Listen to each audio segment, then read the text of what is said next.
What do Jaws, Jurassic Park, E.T., Indiana Jones, Harry Potter, Star Wars all have in common? The music for all of them was written by the same man, the legendary, the god tier, your favorite composer's favorite composer, John Williams. He recently sent shockwaves through the industry by saying that like he never really even liked film music very much. It's like, bro, you're 93 years old. Just be the GOAT, bro. Just be the GOAT. In this video, I'm gonna break down specifically what he said, how people reacted to it, and then give some context by like what other composers like Igor Stravinsky and Arnold Schoenberg have said about film music. And then lastly, I'll tie it all together by giving you my thoughts as someone who currently works full-time as a composer for film and TV, but who also does concert music for people like Juilliard, the Atlanta Opera, etc. Okay, so what happened? So here's an article that came out recently in The Guardian. I'll read his words exactly. I never liked film music very much, he confessed in a rare interview for a forthcoming biography. The film thing was just a job to do or an opportunity to accept. And I can't express to you how much John Williams is the undisputed GOAT. It'd be like Michael Jordan being like, you know, I'm just not really into the whole basketball thing, bro. I don't know. I mean, it was cool or whatever. just a side gig, bro. It's like, let me find out that like John Williams is part of the gig economy like the rest of us. That's like when I like literally take a bite out of my plate and someone comes and asks me how it was. I'm like, it was cool. He goes on to say, just the idea that film music has the same place in the concert hall as the best music in the canon is a mistaken notion, I think. Tim Grieving was taken aback by Williams' dismissal of film music, the person who's writing his biography.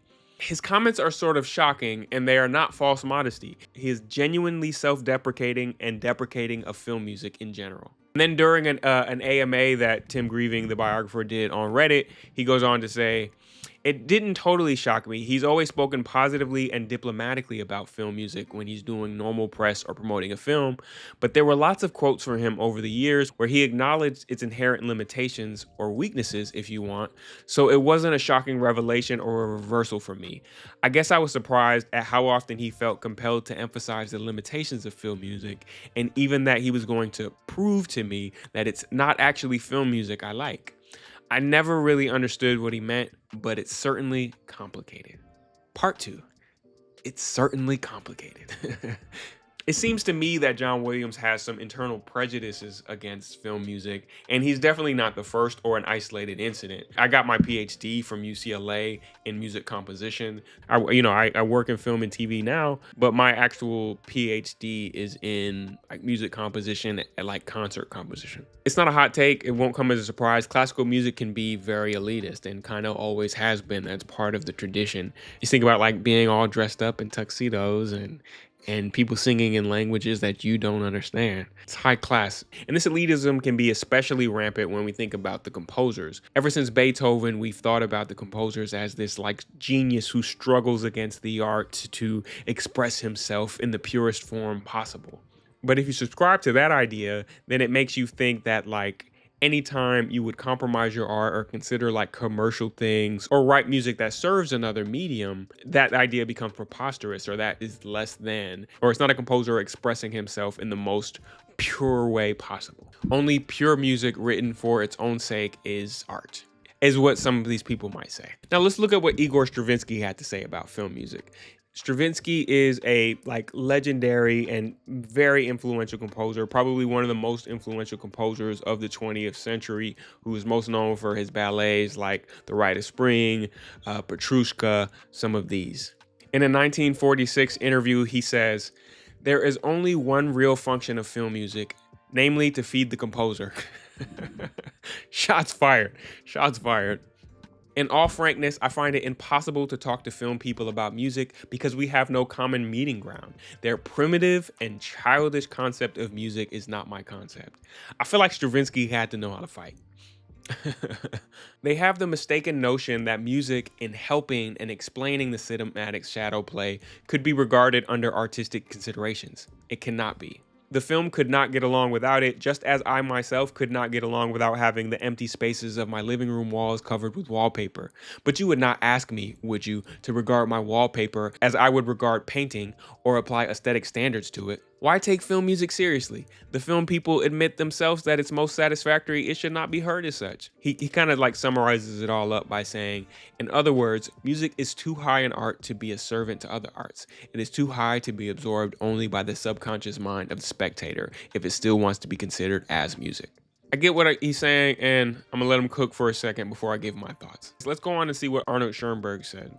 He is one of the most academic, the most learned composers ever. He's the person that really combined math with composing and, popularized the 12-tone serialism that dominated compositional education when John Williams was coming of age. Some of my mentors would have been like a little younger than John Williams, but they talked to me about like how when they were coming up, it was all serialism. And we had to do a lot when I was in school.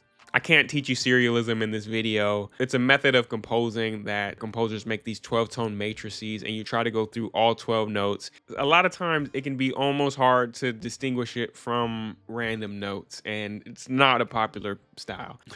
It can be said that like Schoenberg gave the world math disguised as music. In fact, he had such an elite mindset that he did not care if audiences or critics liked his music. And they often did not. So Schoenberg was really interested in film when it started popping on the scene and becoming a medium. In 1927, he said, "One should not consider the talking film to be simply a coupling of picture, language, and music. On the contrary, it is a completely new and independent instrument for innovative artistic expression. In this sense, it has a great future." Then later he says, namely, standards of artistic value. Now true German artists would be able to grant to film true and deep ideas and emotions. Then marketability of broad mass appeal will certainly no longer alone determine production. Then German film will achieve the position that corresponds to its poets and musicians. Basically, he's saying like, hey, this is going to become a great art and a great opportunity for artists to express themselves. So that was in 1927, and he would soon get his opportunity through less than ideal circumstances. So he moved to America in 1933. After a certain party took power over there, he would finally get his chance to work in film in sunny Los Angeles. In 1935, he met with MGM Studios about possibly scoring an adaptation of the novel The Good Earth by Pearl S. Buck. And he was super into it. He had read the novel and he was underlining things. He was making sketches. He couldn't wait to do this, and it was looking like he was going to finally get his chance. But then it all fell apart when Schoenberg demanded like full creative control over the soundtrack, like even the dialogue, and he demanded they give him $50,000. And I just wanted to do the math and see like what would $50,000 in 1935 be worth in today's dollars in spending power due to inflation. That would have came out to close to $1.2 million in today's dollars. And just for more context, his salary as a professor at UCLA was $5,100 per year and was enough to buy his home in Brentwood, which was for $18,000. Forgive me while I cry for a bit looking at these prices. After all this fell through, he would get a couple more offers. I think Souls at Sea was supposed to be one, and that fell through. And this was just a pattern that he kept going through. He was obviously really, really interested in it, but like the collaborative nature of it, he couldn't wrap his head around. The idea that he would have to like concede any type of artistic license, like in any collaborative way, couldn't register to him. He wasn't a good collaborator. Then in 1940, he kind of walked back his earlier exciting statements. He said, he knows he expected a renaissance of the arts, but how wrong I had been. So how do we make sense of all this? What's happening? While John Williams isn't explicitly saying what Stravinsky says, he is kind of echoing it, right? And maybe if John Williams wasn't so charming and diplomatic, he probably would say some more condescending or rude things like Stravinsky does. It seems to me that these biases against film have been passed down from generation to generation of composers. And before I defend film music, I should say that like there are some like just practical truths to what John Williams is saying. One of the quotes that is true is he said that like a lot of film music is ephemeral. It's certainly fragmentary, and until somebody reconstructs it, it isn't anything that we can even consider as a concert piece. This is just true. A few years back, I think in 2021, I went to a concert series called Real Change by the LA Phil at Disney Hall. And like some of those cues were just like, hey, here's 70 seconds of music from a film. Or like some of the orchestration just wasn't right. As a professional, I could tell that like they were orchestrated for the film, where in a mixing situation, you can control like, oh, we'll move this down artificially. We'll make this louder artificially. That's part of the process. And in live concerts, you don't get that. It's just the sound the instruments make is the sound we get. And so there's a specific type of old school orchestration that John Williams is definitely familiar with. That's sometimes lost in modern film composing. And it's also true that film music doesn't often have the space to explore like deeper structural tensions like in a long form piece the way like a Gustav Mahler might have done. It's interesting to me that I think that like one, I think those aren't hot takes. And two, I think that a lot of film music fans, you intuitively know that to be true. Like the things I just said, like film music is not Mahler, and you know that to be true. But I think it means more when John Williams says it. It reminds me of an incident with Jay-Z. It was back in 2010 when MC Hammer dissed Jay-Z because Jay-Z had that line on So Appalled where he said, "Hammer went broke, so you know I'm more focused. Unlike Hammer, 30 million can't hurt me." In response to this, in a 2010 interview on BBC One Extra, Jay-Z said, "I didn't know that wasn't on the table for discussion. I didn't know I was the first person to ever say that. Am I? I'm not, am I? I know I've heard that before. I didn't think I was the first one to say it," he said. "He took it the wrong way, and I didn't know I said anything wrong." This is the part. He says, "I think that when I say things, people believe me so much that they take it a different way. It's not rap anymore at that point. Now it's a personal attack." And I think that's what's happening with John Williams here. It's like, it's not that you're wrong. It's not that some of the things aren't true in some sense. It just like, it kind of hurts to hear it coming from you, man. Yes, we know film music isn't always as complex or complicated or nuanced as concert music. It still stings a bit to find out that like, the music when E.T. flew, or when Harry Potter first got to Hogwarts, or when Alan first saw the dinosaurs in Jurassic Park, to find out it's like, that was just a job for him. It doesn't feel great.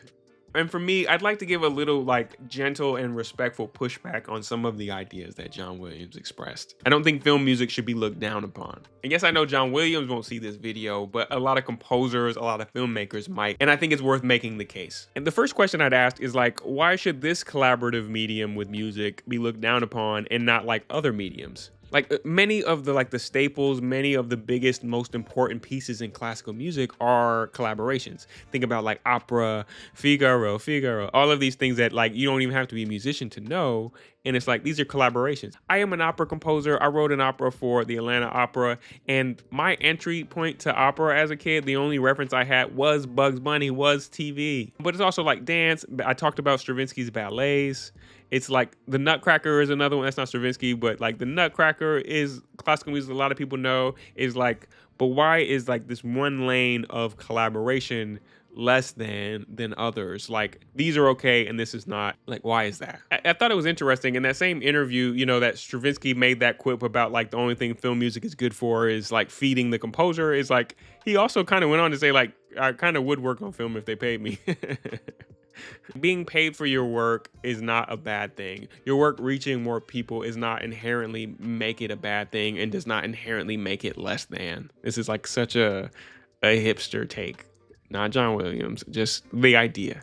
My second question is like, you don't honestly think that like a lot of the great composers we look back to and worship wouldn't do this? Like if that technology was around when they were coming up? Johann Sebastian Bach is widely by most considered the best composer of all time, any medium. And it's like some of his first gigs, bro, he was paid partially in beer.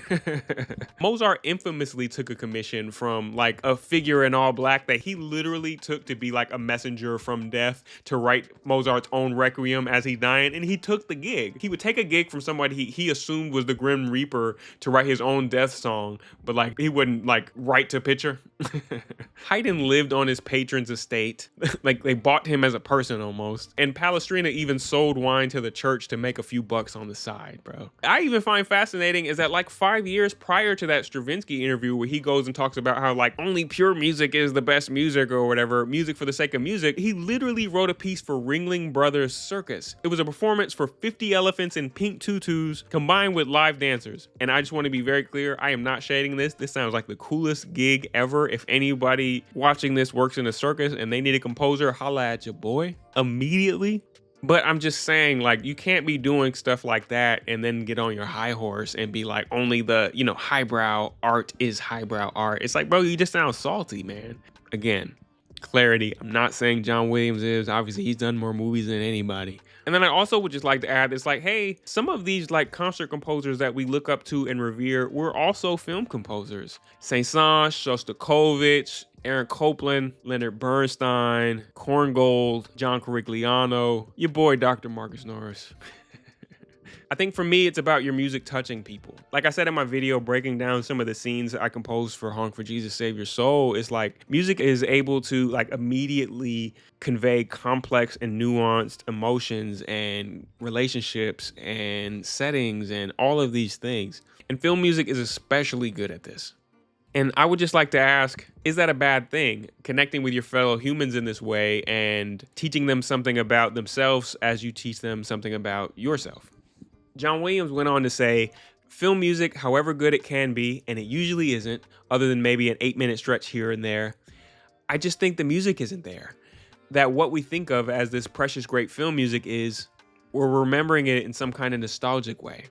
Last year, I went to the Avatar: The Last Airbender live concert experience, and people were losing their mind. Like, people were literally crying in that theater. The musicians played live and accompanied projected scenes from the series, and I do think that like gives credit to John Williams saying like, yeah, nostalgia plays a part in that, but I just don't think that's a bad thing, man.